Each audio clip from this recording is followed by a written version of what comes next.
சிங்கமும் புத்திசாலி முயலும். ஒரு பெரிய அடர்ந்த காட்டில் ஒரு கொடிய சிங்கம் ஒன்று வாழ்ந்து வந்துட்டு இருந்தது. அது தினமும் விலங்குகளை வேட்டையாடி அனைவரையும் பயமுறுத்திட்டு இருந்தது. காட்டில் இருந்த எல்லா விலங்குகளும் ரொம்பவும் கவலைப்பட்டுச்சு. ஒரு நாள் எல்லா விலங்குகளும் ஒன்று கூடி, சிங்கம் யாரை வேட்டையாடுதுன்னு தெரியாமல் எல்லா விலங்குகளும் பயந்து பயந்து வாழ வேண்டியதாக இருக்குது, இதுக்கு வேற வழி இல்லையான்னு சொல்லி எல்லா விலங்குகளும் ஒன்று கூடி பேசிகிட்டு இருந்தது. அப்போது ஒரு விலங்கு ஒரு யோசனை சொன்னிச்சு.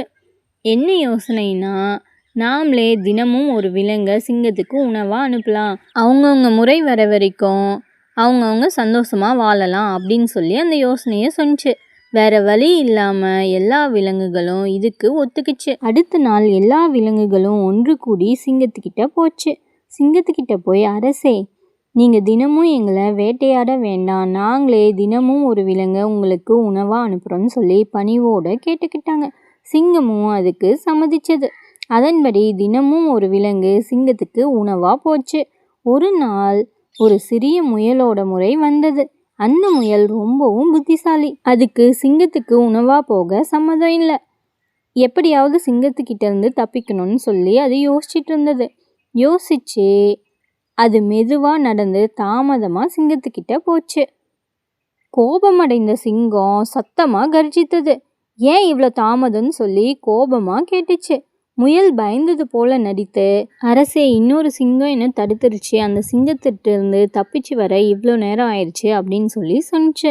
அதை கேட்ட சிங்கம் மிகுந்த கோபத்தோட, எங்க அந்த சிங்கம், உடனே நாங்கள் கூட்டிகிட்டு போன்னு சொல்லி கர்ஜித்தது. முயல் சிங்கத்தை ஒரு பழைய ஆழமான கிணத்து பக்கத்தில் கூட்டிகிட்டு போச்சு. அரசே, அந்த சிங்கம் இந்த கிணத்துக்குள்ளே தான் இருக்குது அப்படின்னு சொல்லி முயல் சொன்னிச்சு. சிங்கம் கிணற்றுக்குள்ளே பார்த்துச்சு. அதில் தன்னோட பிரதிபலிப்பை பார்த்துச்சு. அதுதான் அந்த சிங்கம்னு நினச்சி சிங்கம் கோபமாக கர்ஜித்தது.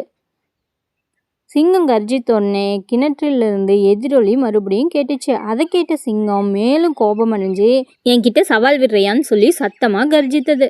கிணத்துக்குள்ளே குதிச்சிருச்சு. ஆழமான கிணற்றுல விழுந்த சிங்கத்தால் வெளியே வர முடியல.